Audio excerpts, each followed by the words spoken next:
नमस्कार शेतकरी बंधूंनो, 24व्या भागामध्ये आपलं स्वागत आहे. आज आपण हरभऱ्याचे जे काही घाटे आहेत, ते घाटे पोकळ राहतात. तर ते घाटे पूर्ण भरले गेले पाहिजे.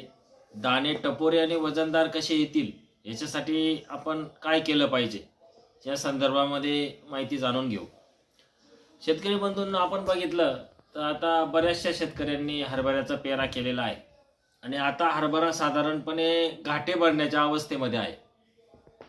साधारणपणे जर आपण हरभऱ्याच्या पिकाचे जर कालावधी बघितला तर तो एक 90 दिवसापासून तर 115 दिवसापर्यंत त्याचा कालावधी आपल्याला दिसून येतो. विराट आणि विशाल या जाती आहेत, तर यांचा कालावधी 115 दिवसांचा आहे. परंतु त्याच्यापेक्षा कमी कालावधीमध्ये साधारण 90 ते 100 दिवसापर्यंत 110 दिवसापर्यंत हरभरा हा आपला परिपक्व होत असतो, ते पीक निघत असतं. आपण साधारण बघितलं हरभऱ्याकडं तर 70 ते 75 दिवसांनी हरभऱ्याला घाटे लागायला सुरुवात होते. आणि हा जो कालावधी आहे 70 ते 75 दिवसांपासून तर 110 दिवसांपर्यंतचा, हा खूप महत्त्वाचा आहे. आणि या कालावधीमध्ये 70 ते 75 दिवसांनी साधारण 80 ते 90% घाटे या हरभऱ्याला लागलेले असतात. परंतु या काळामध्ये पाणी असेल व्यवस्थापन, किंवा त्या ठिकाणी अन्नद्रव्य व्यवस्थापन असेल, किंवा बुरशीजन्य त्या ठिकाणी मर रोग असेल, तर याच्या संदर्भामध्ये किंवा घाटे भरण्यासाठी काही फवारणी, अन्नद्रव्याची कमतरता असेल, या गोष्टींची जर आपण या कालावधीमध्ये काळजी घेतली तर निश्चितच उत्पन्नामध्ये भर दिसून येते. दाणे टपोरे दिसून येतात, हरभऱ्याचे भरून येतात.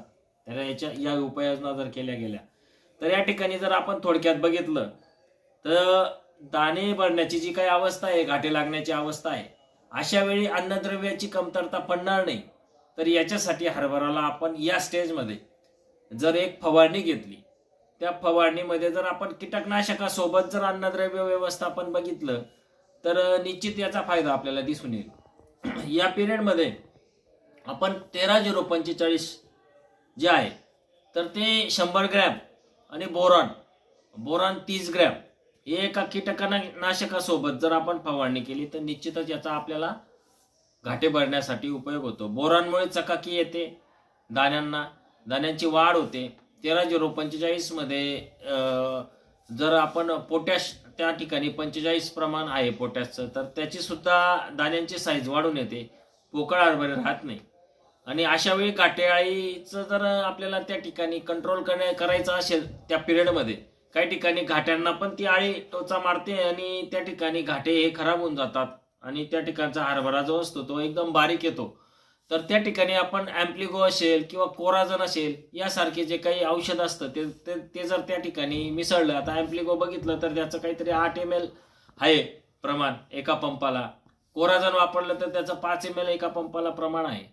तर ॲम्प्लिगो किंवा कोराजन सोबत 13-0-45 100 ग्रॅम आणि बोरॉन चांगल्या कंपनीचं ते 30 ग्रॅम मिक्सचर करून आपण फवारणी केली या पिरियडमध्ये तर निश्चितच एक चांगला परिणाम आपल्याला दिसून येईल. पोकळ घाटे त्या ठिकाणी राहणार नाही. अन्नद्रव्य कमतरता तिथून आपली पूर्ण होते, घाटेआळीचं नियंत्रण त्या ठिकाणी होऊन जातं. आणि जमीन हलकी का भारी आहे, जर जमिनीला जास्त ताण पडलेला असेल तर अशा वेळेस त्या ठिकाणी एक पाण्याची गरज असते. जर जमिनीला ताण जास्त पडलेला असेल आणि अशा वेळी पाणी दिलं तर जे काही फुलर लागलेलं आहे तर ते गळत नाही. बऱ्याच शेतकऱ्यांच्या मनात शंका असतात की फुलर लागलेलं आहे, आता पाणी द्यायचं का नाही. फक्त जर काळी जमीन आहे, जमिनीमध्ये ओलावा पुरेशा प्रमाणात आहे, अशा वेळी पाणी दिलं गेलं तर कदाचित थोडी फुलगळ होऊ शकते. परंतु त्या ठिकाणी पाण्याचा मोठ्या प्रमाणात ताण पडलेला आहे, जमीन कोरडी झालेली आहे, जमिनीमध्ये पाणीच नाही, अशा वेळी पाणी देणं गरजेचं आहे. मग जमिनीच्या मजदुरानुसार त्या ठिकाणी पाणी हा आपल्याला द्यायचा आहे. नंतर एक महत्वाची गोष्ट या ठिकाणी शेतकऱ्यांनी लक्षात घेतली पाहिजे, तर काही ठिकाणी हरभऱ्याला या स्टेजमध्ये पिवळसरपणा आलेला असतो पानांना, आणि पिवळसरपणा येऊन त्या ठिकाणी एक मर सारखी होते पानांची. मग पानं पिवळं पडून गेल्यानंतर त्या ठिकाणी जे आपण बघितलं तर त्या ठिकाणी क्लोरोफिल तयार होत नाही आणि प्रकाश संश्लेषणाची क्रिया त्या ठिकाणी होत नाही आणि त्या ठिकाणी हरभऱ्याला अन्नद्रव्य मिळत नाही, तयार होत नाही अन्नद्रव्य, प्रकाश संश्लेषण क्रिया न होत असल्या कारणाने अशा वेळी मर रोगाचं प्रमाण त्या ठिकाणी आपल्याला दिसून येतं. तर हे मर रोगाचं प्रमाण होऊ नये यासाठी एखादं बुरशीनाशक जे आहे आपण तर DM45 असेल किंवा टिल्ट असेल याचा सुद्धा त्या ठिकाणी आपण समावेश फवारणीमध्ये करून घेऊ शकतो. तर या गोष्टींची जर काळजी घेतली आपण, अन्नद्रव्य व्यवस्थापन असेल, पाणी असेल, नंतर बुरशीजन्य मर रोग असेल, तर या पद्धतीने जर आपण व्यवस्था केली तर या स्टेजला 70 ते 75 दिवसाची स्टेज ही शेतकऱ्यांनी सांभाळली पाहिजे. आता बऱ्याचशा ठिकाणी आपल्याला काटे लागण्याचा परिस्थिती दिसून येत आहे. तर अशा पद्धतीने जर तुम्ही एक फवारणी घेतली आणि पाण्याचं नियोजन सांगितल्याप्रमाणे केलं तर निश्चितच आपल्या उत्पन्नामध्ये भर दिसून येईल आणि घाटे हे मोठे, दाणे हे टपोरे आणि पोकळ घाटे राहणार नाहीत आणि उत्पन्नामध्ये निश्चितच शेतकऱ्यांना भर दिसून येईल. धन्यवाद शेतकरी बंधू.